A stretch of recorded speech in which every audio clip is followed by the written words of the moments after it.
এখানে এক চেতনাধারী বিদায় নিয়ে আরেক চেতনাধারী ক্ষমতার মধ্যে বসবে। শেখ হাসিনার যে অপশাসন, কুশাসন এবং চুরি, ডাকাতি, সন্ত্রাস, টাকা লুট, চাঁদাবাজি, ভর্তি বাণিজ্য, চাকরি বাণিজ্যের, সেটার কি আবার পুনরাবৃত্তি মানুষ দেখতে চায়? এই জন্য এত প্রায় ১৫০০-এর উপর এই শিশুরা, এই কিশোররা, এই তরুণরা, এই শ্রমিকরা, এই রিক্সাওয়ালারা জীবন দিল। এই উপলব্ধি তো সবার হওয়া উচিত। আজকে আমরা যেখানে যাই শুনি একটি সংগঠনের লোক তারা বসে আছে, ডিসি কে বলছে যে এটা একটা বিশেষ রাজনৈতিক দলের লোক, ওরা ডিসিগিরি করছে না, ওখানে তারা তাদের সংগঠনের কাজ করছে।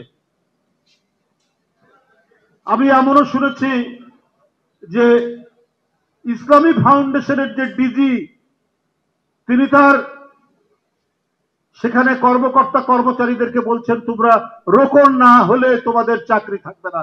এখন সত্য কথা আজকেই আমাকে বলেছে, আমি আপনাদের সামনে আমি কোনো মিথ্যা বানিয়ে বলছি না। এই জন্য এই বাচ্চা, এই জন্য হানাফ, এই জন্য মুগ্ধ, এই জন্য আবু সাইদ শেখ হাসিনার পুলিশের বুলেটের কাছে নিজের শার্টের বোতাম খুলে দিয়ে দাঁড়িয়ে গেল গণতন্ত্রের মুক্তির জন্য। একটি একটি রাজনৈতিক চেতনার রঙে আমাদের প্রশাসন সাজবে, আবার শেখ হাসিনা যে চেতনা তৈরি করেছিলেন সেই পাতারও চেতনা, কোনো কিছু ঘটলেই উনি টাকা লুট করবেন, এর প্রতিবাদ করলে ওকে ধরো, ওই মুক্তিযুদ্ধের চেতনার বিরুদ্ধে।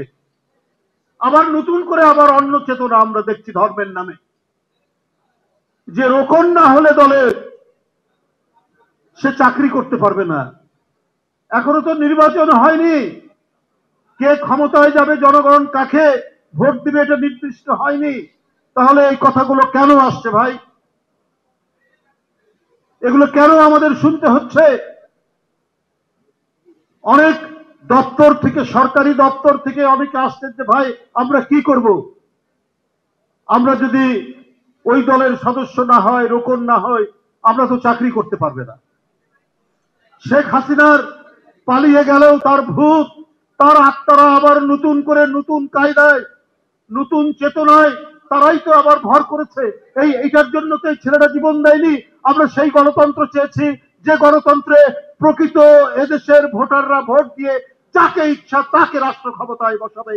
এই জন্যই আমাদের লড়াই, এই জন্যই ওই স্কুল কলেজের ছেলেরা নিজের রক্ত দিয়েছে, নিজের জীবন দিয়েছে। এখানে এক চেতনাধারী বিদায় নিয়ে আরেক চেতনাধারী ক্ষমতার মধ্যে বসবে। ইউনিভার্সিটি গুলো, বড় বড় ইউনিভার্সিটি গুলো, সেই চেতনাধারীরা, তাদের লোক হতে হবে। তাদের লোক ছাড়া বিশ্ববিদ্যালয়ে কোনো অ্যাপয়েন্টমেন্ট হবে না, বিশ্ববিদ্যালয়ের শিক্ষক হতে পারবে না, কোনো চাকরি হবে না। আবার সেই একমাত্রিক একটি দেশ করার প্রচেষ্টা চলছে, গভীর ষড়যন্ত্র চলছে, গভীর ষড়যন্ত্র। এই ষড়যন্ত্রের জন্য 16 বছর দেশনেত্রী বেগম খালেদা জিয়া লড়াই করেননি, এই জন্যই গোটা দেশকে সংগঠিত করেননি বিএনপির ভারপ্রাপ্ত চেয়ারম্যান তারেক রহমান।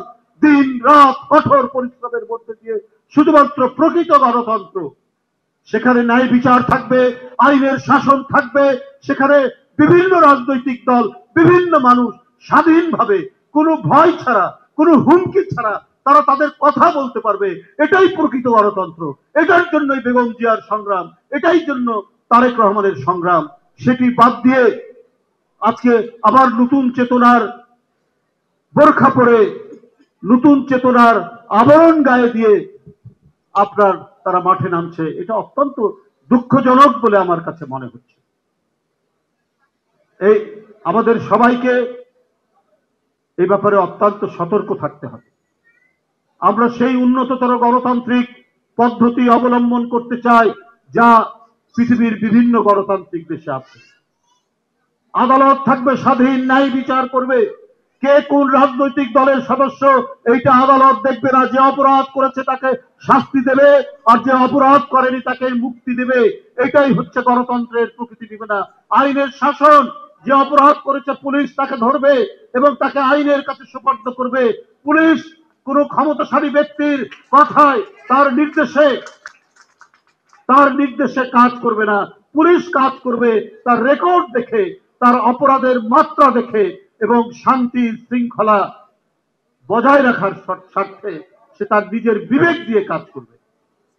যদি আবার একমাত্রিক, আবার একদলীয়, আবার অমুক যদি আমার কথা না শুনে আমার দল না করে, তাহলে সে মুনাফেক, তাহলে সে মুরতাদ, এই কথা বলে দেশের মধ্যে বিভাজন তৈরি করার প্রচেষ্টা চালাবেন না।